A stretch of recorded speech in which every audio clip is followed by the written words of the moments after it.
Bonjour à tous et bienvenue dans ce troisième et dernier épisode de cette série Suku.js dédiée à la création d'une carte de modélisation de dose à partir d'une image satellite.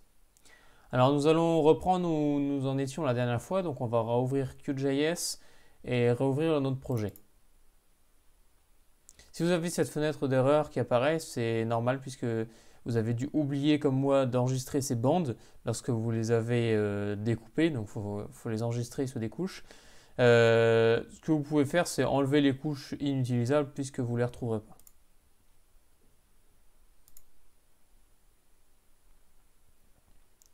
Alors, cette vidéo va se découper en plusieurs grandes parties. Donc, dans un premier temps, je vais vous montrer comment améliorer la définition des couches.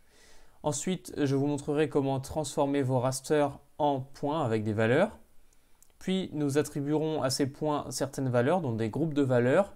Et enfin, nous regroupons les valeurs pour faire des couches shape, c'est-à-dire des couches avec des grandes zones dans la parcelle où il y aura telle ou telle zone avec un apport de telle ou telle dose d'engrais. Alors nous allons commencer par améliorer la définition de la couche. Donc comme vous pouvez le voir, les images satellites issues du satellite Sentinel-2 ont une résolution de 10 mètres par pixel. Alors cette résolution pourrait être suffisante pour faire la modulation comme ici, mais on peut voir que les ruptures sont relativement brutes et on ne voit pas toujours toutes les tendances qui apparaissent. Donc on peut raffiner cette précision. Alors on ne va pas ajouter d'informations. La simple chose qu'on va faire, c'est qu'on va créer un gradient donc par des méthodes statistiques entre les données et ça va représenter plus la réalité, puisque dans la réalité, ça ne va pas varier d'une biomasse très faible à une biomasse très forte, mais plutôt sur un gradient. Donc on verra plus apparaître certains phénomènes. Donc pour ce faire, vous vous rendez dans l'onglet Raster tout en haut, puis dans Projection, puis vous sélectionnez le dernier bouton Projection Warp. Alors ici, votre couche en entrée, c'est bien évidemment la couche NDVI que vous aviez calculée la dernière fois. Les systèmes de coordonnées, on n'en a pas besoin. La méthode de rééchantillonnage à utiliser, c'est une méthode cubique. On peut utiliser le plus proche voisin, mais le cubique donne de meilleurs résultats. Et enfin, on va renseigner la résolution du fichier de sortie. Donc, c'est-à-dire qu'on va renseigner la résolution à laquelle on souhaite reprojeter la couche. Donc nous, on peut mettre une résolution de 2 mètres. Donc c'est-à-dire qu'au lieu de faire 10 mètres, les pixels vont faire 2 mètres chacun. Les autres informations ne nous intéressent pas ici. Vous pouvez donc faire exécuter, puis fermer. Alors comme la dernière fois, pour que ce soit, on va dire, plus joli, on peut double-cliquer sur cette couche et lui appliquer une pseudo-couleur à bande unique. On peut choisir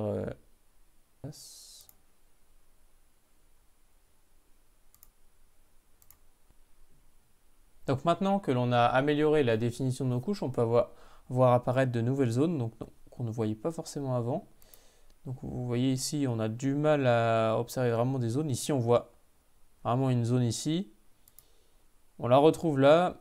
Par contre ici, voilà, on les voit plus apparaître. Alors attention aussi, les couleurs jouent beaucoup sur la visibilité, sur ce qu'on peut voir, et notamment le nombre de classes, donc comment sont situées les classes par rapport à l'étendue des valeurs. Alors maintenant que nous avons amélioré la définition de notre couche, nous allons pouvoir convertir les valeurs de chaque pixel en points. Donc pour ce faire, vous allez dans la boîte à outils, toujours l'onglet Engrenage, et vous recherchez Raster Value to Points. Vous prenez le deuxième dans cette liste ici, Raster Value to Points, vous double-cliquez dessus et vous allez ajouter une grille. Donc la grille, c'est la couche que nous venons de créer, donc le NDVI en 2 mètres. Hop, nous acceptons. Les polygones, ce n'est pas essentiel. Ce qui est important, c'est de prendre le type Cells. Une fois que cela est fait, vous avez qu'à exécuter la couche. Alors ça peut prendre un peu de temps parce que là, pour le coup, il y a beaucoup de pixels et donc beaucoup de points à générer. Ça y est, le travail est terminé. Donc on a obtenu une couche qu'on peut remonter pour observer. Donc là, on voit une couche avec de nombreux carrés. Et en fait, chaque carré, donc si on ouvre ici, chaque carré va avoir une valeur. Donc on a le carré 9 par exemple, sa position GPS est la suivante, ici, et il a une valeur de un NDVI de 0,46. Alors si vous voulez faire quelque chose de plus joli, vous pouvez faire comme d'habitude, double-cliquer dessus et vous pouvez ajouter une symbologie graduée. Donc comme les dernières fois, vous sélectionnez votre valeur. Donc nous, c'est dans la colonne NDVI 2 mètres. On va choisir la couleur, donc on va faire un gradient de vert. Ensuite, vous choisissez le mode de rupture. Donc les intervalles égaux sont pas mal, mais ce qu'on va préférer, c'est les ruptures naturelles. Ça fait vraiment des belles zones représentatives.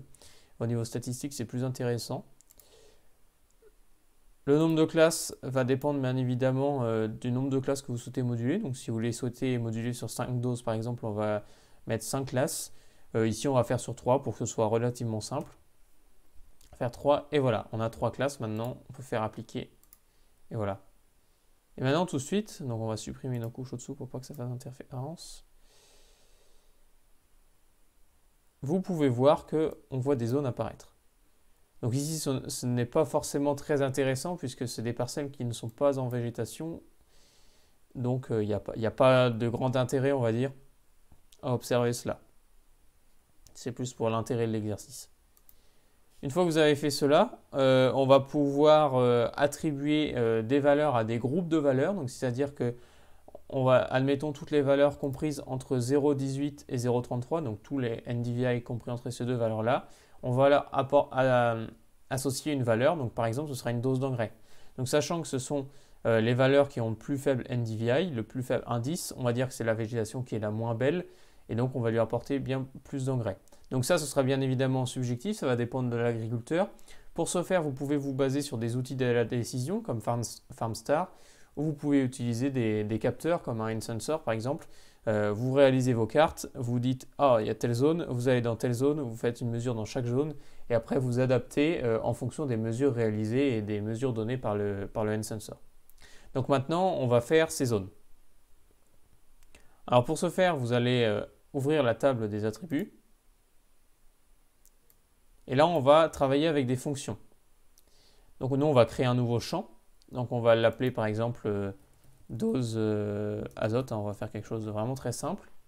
Ce sera un nombre entier, on va dire. Et la longueur du champ, 10, ça suffira amplement. Alors maintenant, on va rentrer une formule. Donc ça fonctionne comme Excel ou sous tous les logiciels. Donc la formule, je vous mets un exemple synthétique dans la description. Donc c'est cet exemple-là. Si le nom de colonne Intel est inférieur à 0,51, donc le nom de colonne, ça va être le nom de la colonne où on a l'indice NDVI. Donc là, on va remplacer 0,51 par la première valeur. Donc là, c'est bien évidemment 3 classes. Donc si il est inférieur à 0,33, alors on lui attribue 120 unités d'azote. Si la même colonne est inférieure à 0,63, on lui attribue 100 unités d'azote. Et sinon, si c'est supérieur, on lui attribue 80 unités d'azote. Donc là, il faut que je retrouve mon nom de colonne. Donc je vais le retrouver là. Donc c'est NDVI 2 mètres.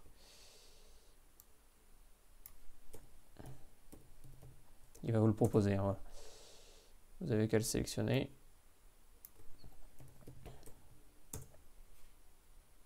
Donc on vérifie, on a bien créé un nouveau champ, dose d'azote. Je vous conseille de mettre des tirets bas pour séparer, éviter les espaces ou les caractères un peu bizarres. Et on va ensuite entrer notre fonction. Alors là, pourquoi il ne veut pas? Vous voyez, l'expression est invalide, donc je peux cliquer sur plus d'informations. Donc le égal n'a rien à faire ici en fait. Il faut que je le supprime tout simplement. Et voilà, là ça va fonctionner. Ensuite, vous cliquez sur OK. Et ça va calculer. Alors là, logiquement, on est toujours sur notre couche. On ouvre la table des attributs, donc le tableau, et on va pouvoir observer qu'on a ajouté une dose d'azote. Donc cette dose d'azote, elle varie bien, alors il faut beaucoup bouger parce qu'en fait, c'est classé, donc on voit bien que si le NDVI est très faible, donc inférieur à 0,33, on a 120. Là, il est très élevé, il est supérieur à 0,63, donc on a bien 80. C'est bien les conditions qu'on avait définies. Donc ça fonctionne correctement. On peut fermer la table des attributs, on peut arrêter la modification. Alors maintenant que vous avez ajouté cette condition et enregistré la dose d'azote dans le grand tableau, on va pouvoir, comme d'habitude, double-cliquer sur la couche. On va modifier la symbologie. Donc maintenant, on va sélectionner la colonne dose d'azote. Ici, on va mettre une symbologie, par exemple, orange. On a toujours 3 classes. Et on laisse en rupture naturelle et on fait classer. Et là, on voit bien qu'on a nos 3 classes, donc 80, 80, 100 et 100, 120 unités d'azote. Donc ici, on en aura 120 unités d'azote, ici, on en apportera 100 et ici, on en apportera 80. On peut appliquer et on clique sur OK. Donc ici, on voit bien les zones où il faudra apporter plus d'azote. Donc c'est les zones où il y a moins de biomasse.